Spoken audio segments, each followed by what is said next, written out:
تو عزیزان گرامی، آپ نے دیکھا کہ ہندوستان میں ابھی جو زائرین کو ویزا نہیں دی جا رہی ہے.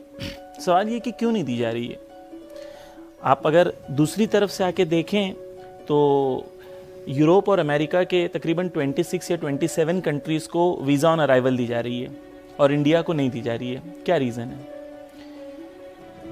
یعنی یہ ڈسکریمنیشن کیوں ہے؟ اچھا، ہم لوگ کیا کریں؟ ہم لوگ صرف دعا کریں امام سے اور کہیں کہ یا امام ہمیں زیارت پہ بلا لو. ہمیں صرف اتنا ہی کرنا ہے. امام نے تو بلایا ہے دعوت، امام نے تو دی ہے دعوت، امام نے بلایا ہے زیارت پہ.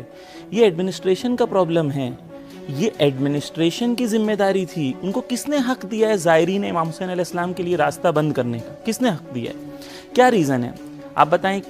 کورونا ریزن ہے. تو اگر کورونا ریزن ہے تو جو امریکہ سے آ رہے ہیں ان سے کورونا نہیں ہو سکتا، ان سے کورونا نہیں پھیل سکتا ہے. آپ ان سے PCR سرٹیفکیٹ لے کے کہہ رہے ہیں آپ آ جائیں. اور انڈیا سے کیا ریزن ہے؟ What is the reason? کوئی ریزن نہیں ہے. ریزن یہ ہے کہ ڈسکریمنیشن ہو رہا ہے اور ہماری ذمہ داری ہے کہ ہم ڈسکریمنیشن کے خلاف بولیں. یہ نہیں رہیں کہ مثلا خاموش رہیں کہ ہمارے ساتھ ڈسکریمنیشن ہو رہا ہے تو ہم خاموش رہیں کیونکہ وہ عراق ہیں، شیعہ ہیں. ٹھیک ہے، شیعہ ہیں، ہمارے بھائی ہیں ایڈمنسٹریشن میں، لیکن اگر غلط کر رہے ہیں تو ہماری ذمہ داری ہے کہ ہم انہیں بولیں کہ غلط کر رہے ہیں. عزیزان گرامی، کیونکہ وہاں پر ہماری جو تھنکنگ ہے، انفارچونیٹلی ہمارے لیڈرز کی جو عرب کنٹریز میں رہتے ہیں، ان کی تھنکنگ یہ ہے کہ جو ویسٹ سے آتے ہیں وہ ان کو سپیریئر سمجھتے ہیں اور جو ایسٹ سے آتے ہیں ان کو یہ انفیریئر سمجھتے ہیں. ہمیں اس تھاٹ کا مقابلہ کرنا ہے، اس فکر کا مقابلہ کرنا ہے.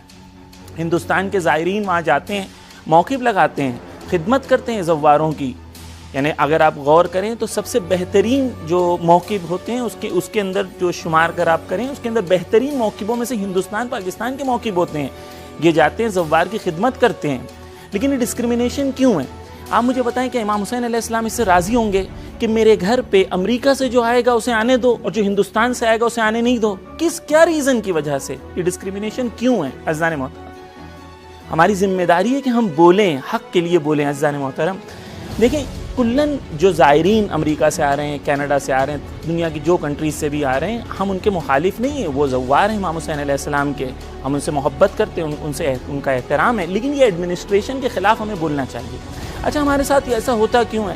ایسا ہوتا اس لیے کیونکہ جو قوم کے پاس لیڈرشپ نہیں ہے، جو قوم کے پاس آرگنائزیشن نہیں ہے، قوم آرگنائز نہیں ہے، ویژن نہیں ہے، وہ قوم کے اندر کوئی کوارڈینیشن نہیں ہے، وہ قوم کی یوتھ آرگنائز نہیں ہے. ہمارے پاس کوئی ٹویٹر پہ ٹیم نہیں ہے. اگر ہمارے پاس ٹویٹر پہ 1000 لوگوں کی ٹیم ہوتی ہے اور ہم جو ہے بغداد ایمبیسی کو اگر ہم ٹیگ کرتے، ان کو میسیجز بھیجتے، ای میل بھیجتے، ہم اپنے پروٹیسٹ کو کم سے کم رجسٹر کرتے، لیکن ہم نہیں کر پا رہے ہیں. کیوں؟ Because we are unorganised. ہم لوگوں کے پاس کوئی آرگنائزیشن نہیں ہے، ہمارے پاس کوئی لیڈرشپ نہیں ہے، کوئی پلان نہیں ہے، کوئی ویژن نہیں ہے ہمارے پاس. عزیزان محترم، تو جو قوم کے پاس کچھ نہ ہو وہ قوم کے ساتھ ایسے ہی ہوتا ہے. ہماری بات رکھنے والا آج کوئی نہیں ہے. عزیزان محترم، یہ کلن جو ایڈمنسٹریشن ہے اس کے خلاف ہماری ذمہ داری ہے کہ ہمیں آواز بلند کرنی چاہیے.